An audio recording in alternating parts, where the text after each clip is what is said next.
Welcome back. The show's called Brand Equity, and I'm Sonali Krishna. Has the latest government-initiated Jiyo Parsi campaign caught your attention yet? Well, they're only a week old and have already created waves on the digital forum due to reasons more than one. The Ministry of Minority Affairs has launched the Jiyo Parsi scheme to contain the declining numbers of this community. As a part of this, Madison has revealed a series of ads to encourage Parsis to marry at an early age and procreate on a large scale to save the community from extinction. And why not? According to a study conducted by Parzor Foundation and TIS, since 1947, the Indian Parsi population has dwindled by about 40%, and for every 800 deaths, the community sees only 200 births.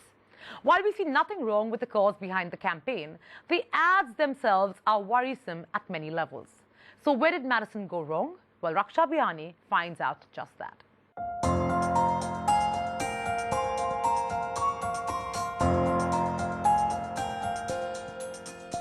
In the words of our father of the nation, in numbers Parsis are beneath contempt, but in contribution beyond compare.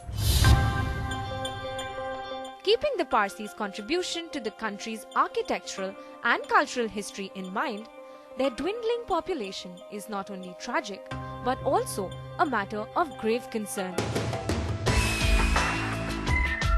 But in the light of the recent ads spearheaded pro bono by Madison's Parsi head Sam Balsara and team for the Jiyo Parsi scheme, it's not just the Twitterati, but also many within the community who disapprove of it.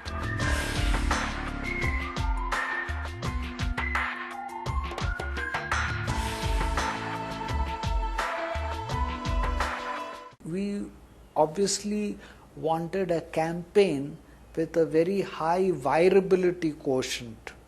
And again, we thought that if we conceived a campaign that was sort of mildly provocative and tongue-in-cheek, it would travel a lot digitally and on the social pages of Facebook and whatnot. We've had, for example, ads for matrimonial meets in Parsi papers for the last 20 years.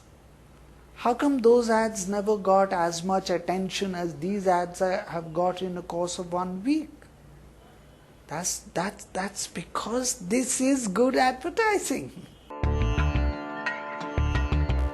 These print ads released in the first phase of the campaign used cheeky lines, some dripping with sarcasm, which seem borderline offensive and come across as extremely antagonistic towards the young, especially the women. The ads have been accused of referring to women as baby-making machines who must opt for producing more kids than just 1 or 2, almost making them feel guilty if they don't. This very idea of exercising control over a woman's body seems far too hegemonic to many a women's taste, where there is no room left for personal discretion. Whether it is about whom to marry, when to take the plunge, when to plan a baby, and how many to have. I think these ads are regressive towards Parsi women and towards the community generally. The idea that that a woman is not complete without a man and child, or even a couple is not complete without a child, is totally regressive. There's an ad about Ratan Tata, mentioning Ratan Tata, but Ratan Tata is not married and does not have children, and he is a complete man. And that's my point, that people are complete in themselves. Their aspirations and their goals should be professional, I think, more than in the production of babies. Yeah, settle for second best or third best. Just do it. What they're saying is just do it. Don't think about it, just do it.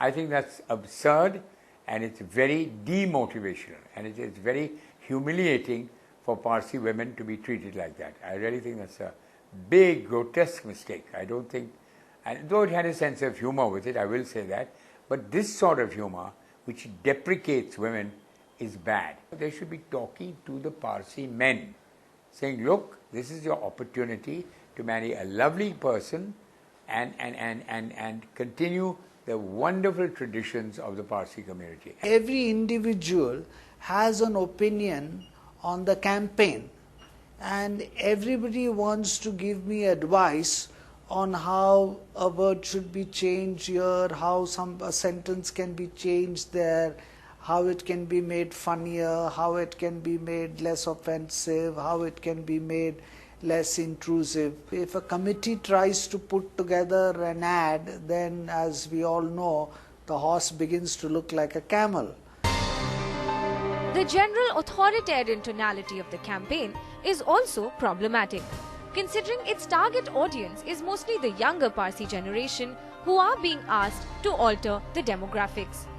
But the uncompromising and bossy tone used in the ads to communicate the core issues of the community is far from being motivational and comes across as rather undemocratic. So would I abide by getting married early? I think, everyone has to find the right spouse and marry at a time that's right for them. I do think the campaign, something softer, something warmer, something more positive would be definitely the way to go. No, I thought that the ads were really rather, not very good, because they were dictating. You don't dictate. When you want someone to do something, please, I beg of everyone who wants to send out a message, don't dictate, motivate. One might be safe to assume, as is popularly believed in Mumbai, that the only Parsi without a sense of humor is a dead one. This eccentric Bawa community is known to be a fun-loving bunch of people who thrive on humor and wit. But did the campaign take this typical Bawa attitude of poking fun at oneself too far? One of the ads says, have a child quickly after marriage, because a child needs parents, not parents who act like grandparents. Because building a career and then planning a baby when you can ensure a good fortune for your kids is too mainstream. I'm not saying that it's, Groucho Marx at his very best, but some of them are funny. I like the mother one, I like the condom one. I think it works. It's a reverse of what you hear all the time, this paradoxical humor thing, which I'm always fond of in any case. I don't see any harm in that, because the idea is A, to be humorous, and B, to suggest nicely to marry and have children. That's all. There is an issue. The marriage is just not happening. Not just amongst Parsis, but even Parsis marrying out. It's not like they are marrying. A lot of the Parsi women have decided that, we don't need to get married. As do upmarket women who are financially stable, have jobs. They just, the empowerment, financial empowerment allows them to think boldly and say, I don't need to be tied to a man. So that's a social issue beyond Parsis, but more to do with the strata of society. Despite such gendered advertising and fuming arguments against almost each of the ads, there was only one pulled off, which played on the minority's fear of becoming extinct and incited communalism, as many believed.